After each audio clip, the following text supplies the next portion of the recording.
صدري ويسر لي أمري واحلل عقدة من لساني يفقهوا قولي.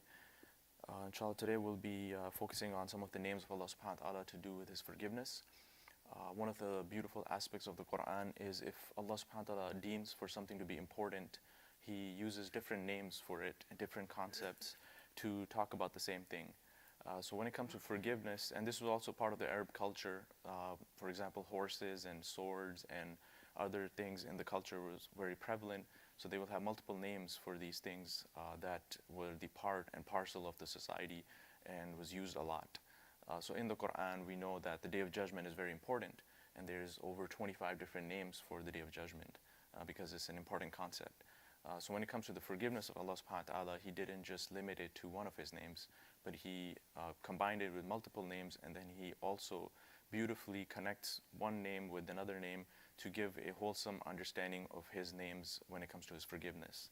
Some of the names of Allah subhanahu wa ta'ala in the Quran, especially with the month of Ramadan coming up, where a lot of people are in need of Allah's forgiveness, and this is the best time to go in and have all of our sins forgiven just by having iman and ihtisaban, as we know in the hadith, to have sincere faith in Allah subhanahu wa ta'ala and to expect the rewards only from Allah subhanahu wa ta'ala, that He's willing to forgive all of our previous sins.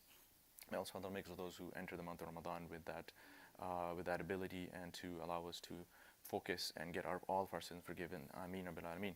So 3 of the names of Allah, which have different variations, has to do with forgiveness, is Al-Ghafur, Al-Ghaffar, and Al-Ghafir. Al-Ghafir is the one who forgives. It shows up in the Quran 2 times. Al-Ghaffar is the one who continuously forgives. So this is the pattern in Arabic, Ghaffar, something that happens over and over again.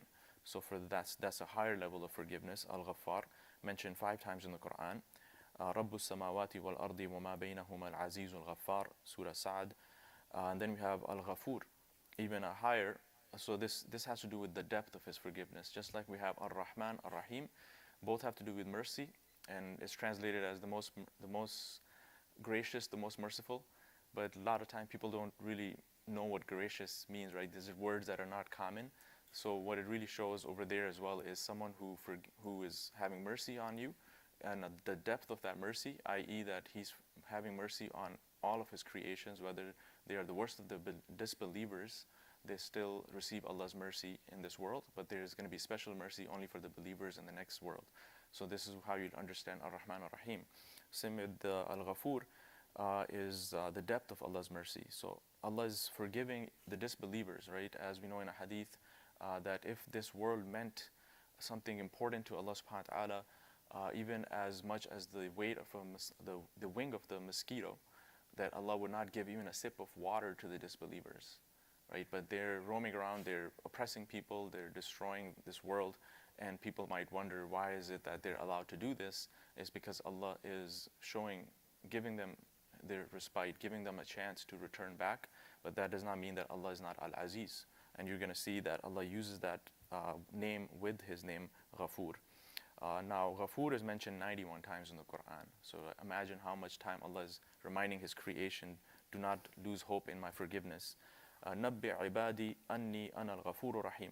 O Muhammad, inform my servants that it is He who is the most forgiving.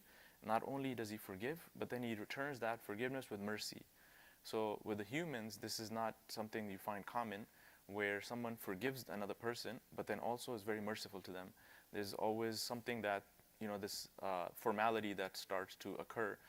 If someone has really hurt you badly, you forgive them, but you're not really able to have mercy on them, right? But Allah subhanahu wa ta'ala is connecting His name Al-Ghafur and Ar-Rahim. Now, 3 variations of how Al-Ghafur shows up with other names of Allah. One is Al-Ghafur Ar-Rahim, that like we said, not only Allah forgives but has mercy. But then there's also Al-Azizul Ghafur, and that indicates that yes, Allah can forgive anybody, but don't take that as a weakness. It's not out of weakness, because there are some people who have no ability other than to just forgive you, right? They don't have the ability to take their justice back, so they pretty much just forcefully have to forgive and forget. But for Allah subhanahu wa ta'ala, He's saying He forgives, but He's also Al-Aziz. He's coming with strength. There's strength of Allah subhanahu wa ta'ala. He can take you into account anytime, but just because He's showing you forgiveness doesn't mean that He doesn't have that strength. And the last one is Al-Ghafur Wadud, which is one of my favorite pairs, where Allah shows that He forgives and then He returns with love. Because a lot of people, they feel hypocritical after they commit the same sin over and over again. So Allah reminds them not only would He forgive them, but He would also love them for continuously trying to return back to Allah subhanahu wa ta'ala. And lastly, I just really quick comment. We can talk about this name in more detail, which is the name of Allah, Al-Afu. The reason that's important is because Al-Afu then takes it to even a higher level, where not only is your sin forgiven, but it's wiped out as if it never happened. Right? So imagine there'll be our sins will be written in the book of our deeds, and then there will be that embarrassment of still having to face Allah subhanahu wa ta'ala and present it with our bad deeds, and then Allah will forgive us. May Allah subhanahu wa ta'ala makes of those, ameen. But at the same time, Al-Afu takes it to the next level, where Allah forgives your sin as if it never happened, wipes it out clean.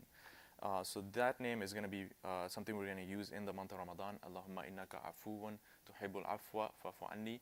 Oh Allah, you are the forgiving, you love forgiveness, so forgive me and forgive us. So we ask Allah subhanahu wa ta'ala to allow us to use that dua and to sincerely go into the month of Ramadan, asking for His forgiveness and mercy and His love. سبحان ربك رب العزة عما يصفون وسلام على المرسلين والحمد لله رب العالمين. جزاكم الله خير.